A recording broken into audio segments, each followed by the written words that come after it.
You'll have kids, that for which you would have one bus for the route.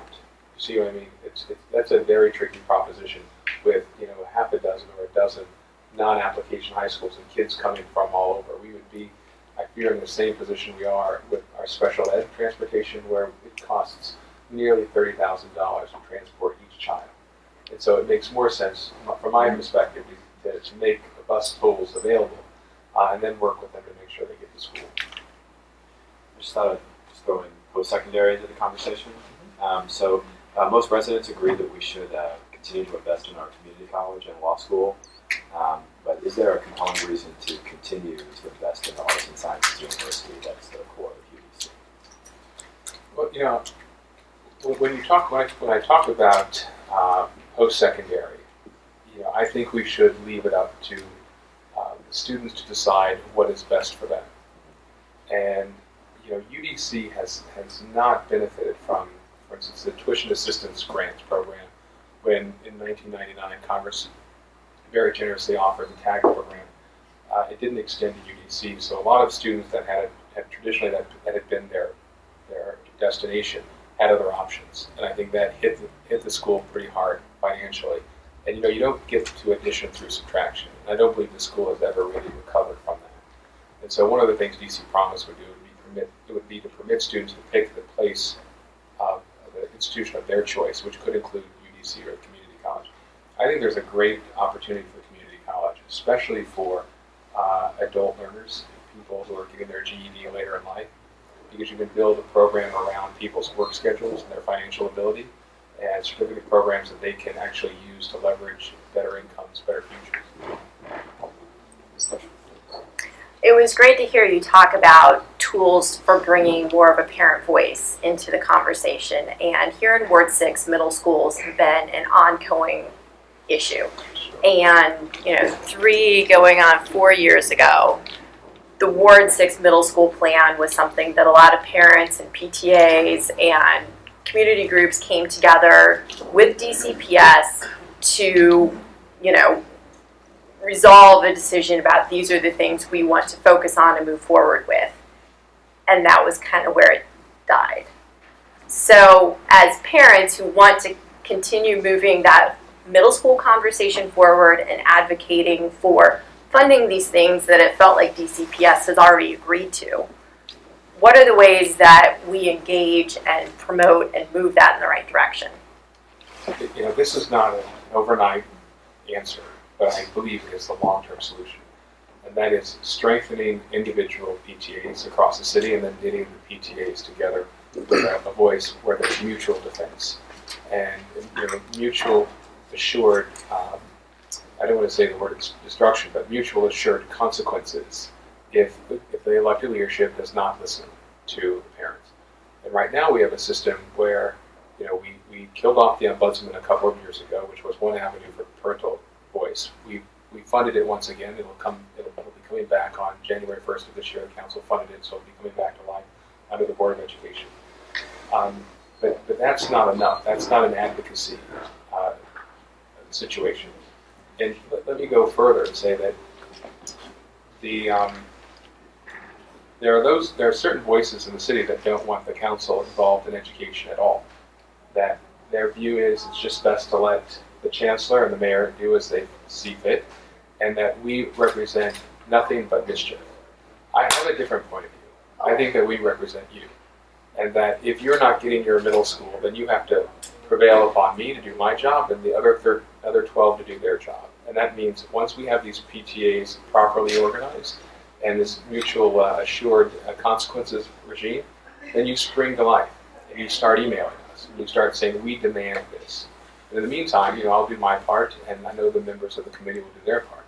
But nothing short of really intense community pressure is going to move the direction of the system, right?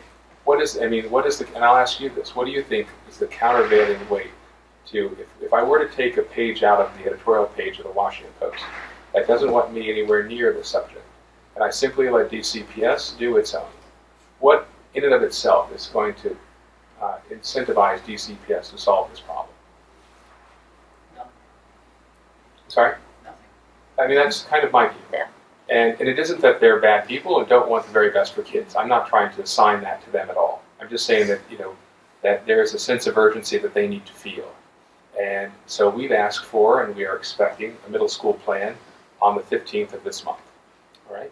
And I look forward to sharing that publicly. Now, that will be a work in progress plan. So let me, because that's what we've been led to believe. It will be a work in progress plan. But let's start talking about it. If you need a different funding formula or funding mechanism other than that which exists as is presently constituted, if we need to do something special for our middle schools, then let's do something special for our middle schools. Let's start with, making sure that budgets are not being savaged by virtue of decline in enrollment, because that's another surefire way to fail, right? Again, you don't get through addition to addition through subtraction. So one of the measures that's part of this bill we moved last week is to make sure budgets can't be reduced by more than 5%. But let's have a focused, concentrated effort on it. And it's going to make life difficult for one of the superintendents who's in charge of middle schools. But it is what it is. I think Maxwell was in the back. I think this question follows directly on your answer, so thank you for allowing me to ask. Do you see at any point that we will be able to return to an elected school board that is specifically accountable to the voters on education issues and for which our superintendent is then responsible to that publicly elected body? I don't see us doing that. I don't see us doing that. I see us having the State Board of Education that has some state-like functions. I hope we can perfect that board, because that is an oversight board as opposed to an operations board. I think there is something to be said for having the operations of DCPS within the mayor, and I support that. The council is not like that. The council is different from the former boards of education, because the former boards of education would ring up the superintendent and hire this person, fire this person, and could fire the superintendent. We can't fire the chancellor. The chancellor, it is a different level of governance, a different type of governance, which I'm shocked that an editorial board can't, wrap its head around. So I can't fire the chancellor, but what we can do is we can make, we can raise points and we can make things, our presence known without micromanaging. But you'll never see me have a hearing on who the biology teacher is at Hardy, which has happened in the past, or why you took this personnel action or that one. We had a question from Twitter. Someone asked, if you were mayor, would you push for a more useful metric for school accountability than percent proficiency?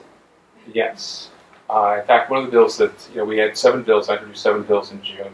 2 have passed completely. 1 has moved through committee and 1 is through first reading of the council, which means there's 1 more reading. So I'm pretty pleased with the progress. One of the bills is a school accountability matrix, or a school accountability model or architecture. Right now, if a school serially, go back to Drew, if that school stays at 17% proficiency for the next 100 years, as long as kids show up, nothing happens to that school. Nothing. All right? And so, under No Child Left Behind, there was the threat of the withholding of Title I funds for low-income kids. But no one is ever going to see money taken out of a low-performing school like that. That is a tool that has no teeth, because no one's going to make the situation worse. What I saw in this latest round of school closings was both a necessity to close some schools, which I acknowledge, but a failure to consult with the community in advance of that closure or in the aftermath of the closure to have their voices heard. So let me give an example. Patterson was reconstituted. We had a number of schools that was reconstituted. Patterson and Morley was reconstituted. It was reconstituted without talking to the teachers, without talking to the community, without talking to the parents about, what do we need to do to set this school up to succeed. Similarly, if we have schools that are underperforming, and I think we can use a whole number of metrics. Parental satisfaction is one, growth in CAS scores, program offerings. I would leave it to the school system, the State Board of Education, in concert with the community, to determine what the metrics are for judging success. But then I'd have a standard, and I'd let the State Board and OSSI, utilize that matrix. but there does need to be community representation, parental participation, school participation, in whatever that new school would look like. And so if it failed to meet those criteria, there would have to be consequences. There would have to be a turnaround plan. That would have to include the community. Gentlemen. You talked about earlier the middle schools that were all performing, and you mentioned Kip and Benning Road was the second. Before I get into that, I just wanted to say, as far as truancy goes and buses, to try to minimize that, I think community schools in your neighborhood really, in my mind, is a better solution than this whole movement reform to adopt charter schools is more of a parasitical, sucking away the resources and creaming, taking better performing students away from public schools and destroying their potential to succeed and to grow, to foster that growth. So I really something resent them for doing that, but that's a whole other issue. And I think the whole educational function, the planning, management, the implementation of infrastructure, it's a huge job. And as we can see, we're all over the board here with these topics that we're going to talk all night about. A lot of different things that are significant and huge. And it's a full-time job. And I also resent Bloomberg Jr., what's his name, Fenty, for taking the control like a tyrant and really thinking that he can do it differently. Nobody's really proven that that's been a better way of managing school boards. They have a bad record, and I think here it's just the same. I don't think it's good. I think the community has to participate. My kids have been in DC public schools for 14 years now, and from the time they were in preschool all the way through high school. And I hate the fact that my kids take an hour to go to Wilson every day, other than home. I could talk them into going to Eastern, but after it reopened. But nevertheless, that looks like a nice resource, and I wish those kinds of things would be developed rather than these charter school efforts. But back to the Penning school issue, I wouldn't look at Deal as a model for how to do things right. I think the amount of affluence, I have friends that had their kids that have gone through that. My wife actually went to Deal. So did Warren Buffett. Before he was a billionaire. It went to Wilson.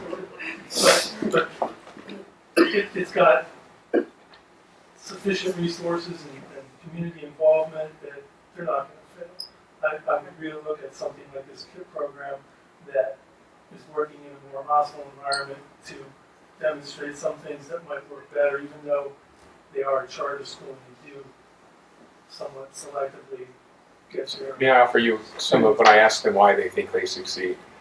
They claim, they start the children in pre-K, and so they look at the success of kids that are with them longer. I think that's true regardless of whether it's a traditional public or a charter. The longer you are in a particular school with an internal integration of curriculum and programming, you will do better.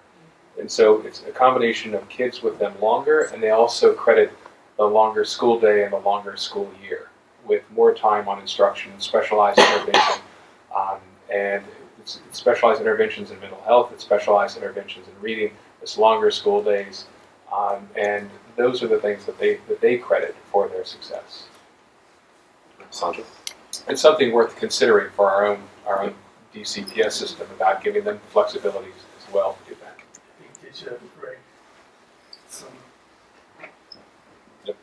So I'll go back to Laura's question about the Ward 6 middle school plan, because it's like very specific, and I'm wondering how to encourage the chancellor and DC public schools to kind of go back to that, a plan that was built with them, right, as part of this new middle school strategy. I mean, we have a pretty good strategy. We've done a lot of community engagement around it with DCPS. I mean, they did a ton.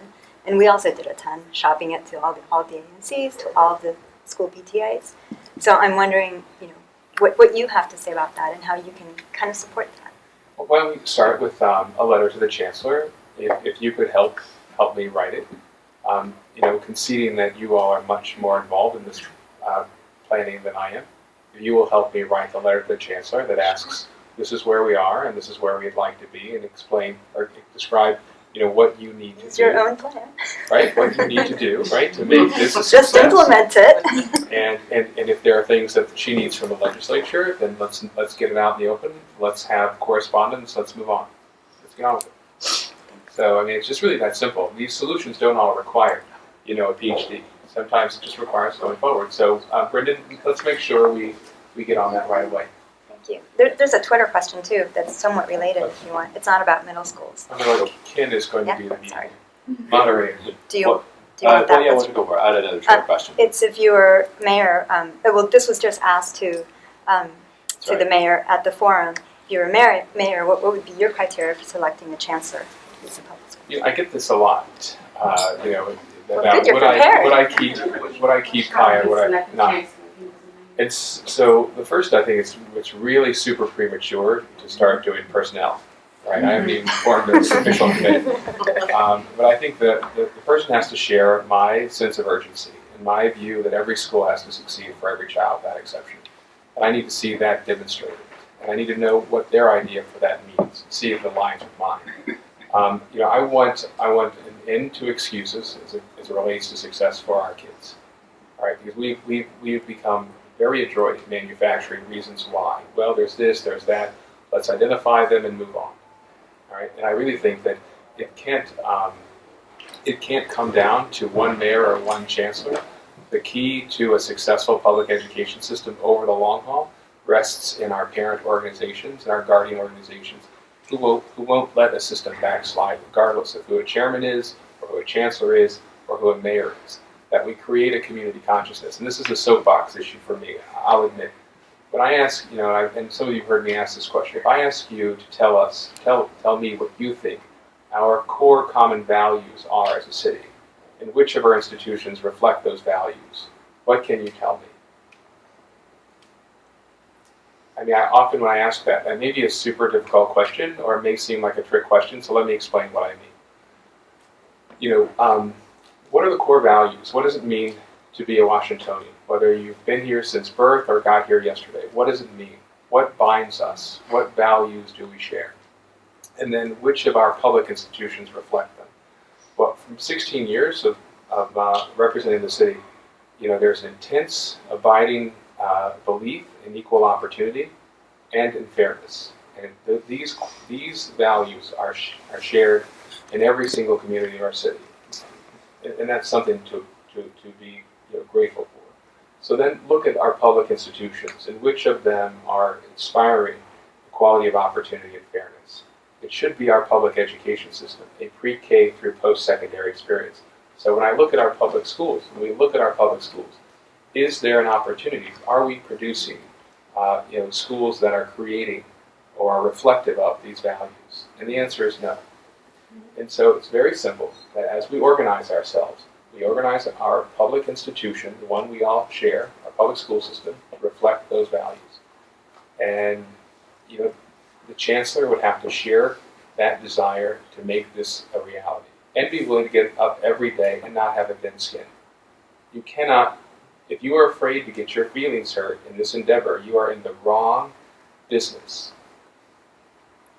So another question from Twitter. The question is, agree with your focus on feeder patterns, but is it really possible to have, say, a strong middle school feeder pattern in Ward 6 when there's so much demand for schools like Latin and Basis? Or should we just give up on that and instead have basically an all-charter system with no boundaries or feeder patterns? So if, the three middle schools in this ward, Stuart Hobson is at capacity, and through the stabilization that the council placed, I think, on their budget, I think they're on a very good path. I think the principal at Jefferson has made some really considerable efforts and improvements in math and reading. The CAS scores indicate. I worry a little about the feeder system there being able to support the full size, because you have 3 elementary schools that feed into Jefferson, and the Brent parents are opting out, which leaves Thomas in Ward 2 and Aton. Amadon Bowenville, I'm sorry. So I don't know if there's the capacity as it is currently configured to support, Jefferson over the long haul. I know the top floor is abandoned. And then you get Elliott Hine, and there, it's easy to look at the school and see it's underutilized. But if you start looking at the grades that are moving in that direction, Morey comes to mind. You see there's a whole bunch of kids coming in that direction. Okay, so I'm not prepared to throw in the towel at all. What I'm prepared to do is to work with the community on this middle school option, and at least have a discussion as to why what was worked on had to be abandoned. But when I talk about vertical integration of personnel, I want to return to the issue of programming, because programming should leverage and build on each other. So if you have an IB, elementary and middle and high school, but to hop around to the butcher, the baker, and the candlestick maker is really a challenge. And it's most evident in our dual language immersion schools, where we have 7 elementary and 2 middle schools, but we have no high school option, with the exception of Czech, and I think they're moving to the 9th grade this year.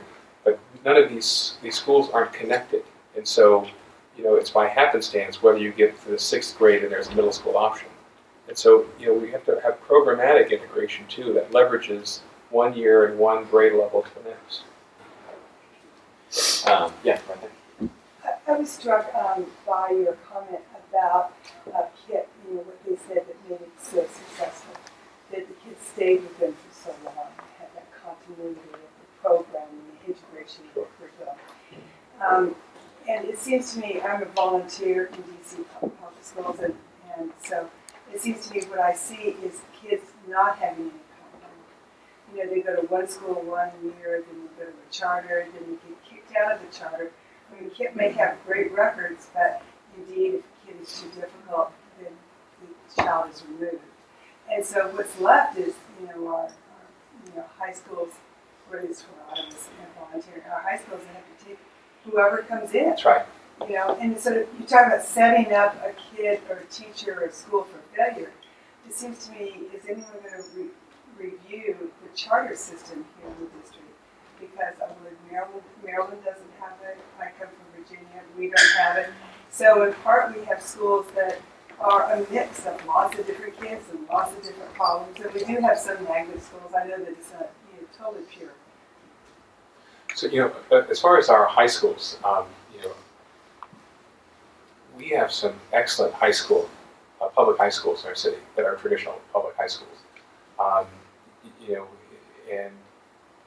Part of what I'm trying to impart when I go out to the community is to explain, yes, we have challenges, but we also have some excellent high schools and excellent middle schools and excellent elementary, both traditional and charter. And so it's not all doom and gloom. But as it relates to the disciplinary and expulsion, one of the things I think the ombudsman funding once again, the ombudsman will be helpful in doing is finding a place where people who feel like they've been treated improperly can go and have a resolution. And you add on top of that an office of a student advocate that can assist the parent of a child in the resolution of that issue. I think that's important. I think the charters are very sensitive to the fact that they have a higher than average expulsion and disciplinary rate than traditional DCPS. So I think that is being studied. But another point that you raised that I think is worth noting, with the exception of Wilson, our non-application traditional DCPS schools struggle mightily, okay, in terms of graduation rates, proficiencies, dropouts, etc. And the notion that if we just continue doing what we're doing and have incremental change every year, that that's somehow satisfactory. There's a lot beating away, at these non-application high schools about why are you failing and what's going on. And so if you look at an Anacostia or a Ballou or Woodson, where more than a third of the students are on an IEP, special education. Now again, there are additional allocations for special education students, but they are not sufficient. And so when you have that, and you have often our freshman class in our non-application high schools, with the exception of Wilson, are twice the size of the sophomore class, plus. So you'll have 250 ninth graders, 120 10th graders. You see what I mean? Right. So you have failure that's being clustered, that's just there. So one of the things I'm excited about are these additional weights that will take account of that and provide whatever it is necessary to get the student to the next grade. And so credit recovery, we have to be flexible. We have to use technology to support, not supplant, in credit recovery. We have to think differently. We have to do whatever it takes to just keep the child in school and keep them moving up. But in the absence of resource or focus or urgency, we just kind of do our best. And we have great principals in our non-application high schools who are doing the very best they can with what they have. But by the time a child gets to the 9th grade, if she or she is reading on the 4th grade level, you have a real problem. And I want to point one other thing out too, that this is the next focus. I like to telegraph to the executive where we're going next. And so I'll just say it here.